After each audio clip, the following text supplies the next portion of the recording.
Today I show you how to enable the dark mode, the dark theme on your MacBook Air M5 or any MacBook Air or MacBook Pro. In the light theme, this is how the apps look like, and also the control center. That's how it looks like. I wanted to show you how it looks like before. And then if you want dark theme, go into the settings, and then you can change the brightness if you want the brightness to be less, in case that's what you wanted. And also you can change the color settings. But if you want dark mode, go to appearance, set it to auto or dark.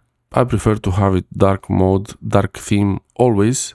And you can also set the icons and widget style to dark theme.